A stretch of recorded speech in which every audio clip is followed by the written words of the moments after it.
ইসলামী আন্দোলন বাংলাদেশ সন্দ্বীপ উপজেলা শাখার দ্বিবার্ষিকী সম্মেলন ও ইফতার মাহফিল অনুষ্ঠিত। আসসালামু আলাইকুম ভিউয়ার, স্বাগত জানাচ্ছি সন্দ্বীপ টেলিভিশনে। গতকাল 9 রমজান 10 মার্চ সোমবার বাদ জোহর হতে উপজেলা কমপ্লেক্স কবি আব্দুল হাকিম পাবলিক অডিটোরিয়ামে উপজেলা সভাপতি মাওলানা মাইন উদ্দিনের সভাপতিত্বে এবং সেক্রেটারি মাওলানা সুলতানুল ইসলাম ভূঁইয়ার উপস্থাপনায় দ্বিবার্ষিকী সম্মেলন ও ইফতার মাহফিল অনুষ্ঠিত হয়।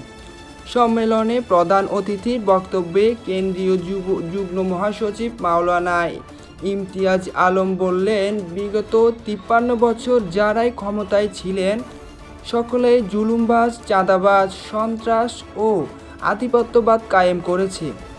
ইসলামী আন্দোলন বাংলাদেশ সকল অভিযোগ ও নৈতিক পদস্থতা থেকে মুক্ত। বক্তব্য রাখেন ইসলামী আন্দোলন বাংলাদেশ চট্টগ্রাম পশ্চিম জেলা সভাপতি মুফতি মহিউদ্দিন আকবর আলী।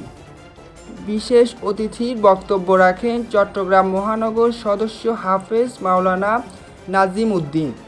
বক্তব্য রাখেন সহসভাপতি মাওলানা ইসমাইল, সেক্রেটারি মাওলানা সুলতানুল ইসলাম ভূঁইয়া, জাতীয় শিক্ষক ফোরাম সভাপতি মাস্টার মাকসুদুর রহমান, ইসলামী যুব আন্দোলন বাংলাদেশ এর সভাপতি যুবনেতা মাওলানা সানাউল্লাহ, ইসলামী ছাত্র আন্দোলন বাংলাদেশ সন্দ্বীপ উপজেলা ছাত্রনেতা ইয়াসিন আরাফাত ভূঁইয়া সহ বিভিন্ন ইউনিয়ন শাখা সভাপতি ও সেক্রেটারি বৃন্দ বক্তব্য রাখেন।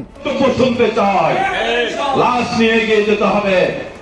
আপনি থাকবেন না, আপনি অসুস্থ, মুখের এই ব্যস্ততা না। ইসলাম কি প্রতিষ্ঠিত হবে আপনার ব্যস্ততার উপর? আল্লাহ আপনাকে ব্যস্ততার জন্য পৃথিবীতে পাঠান নাই। আল্লাহ পাঠিয়েছেন সংগ্রাম করে দিন প্রতিষ্ঠার জন্য।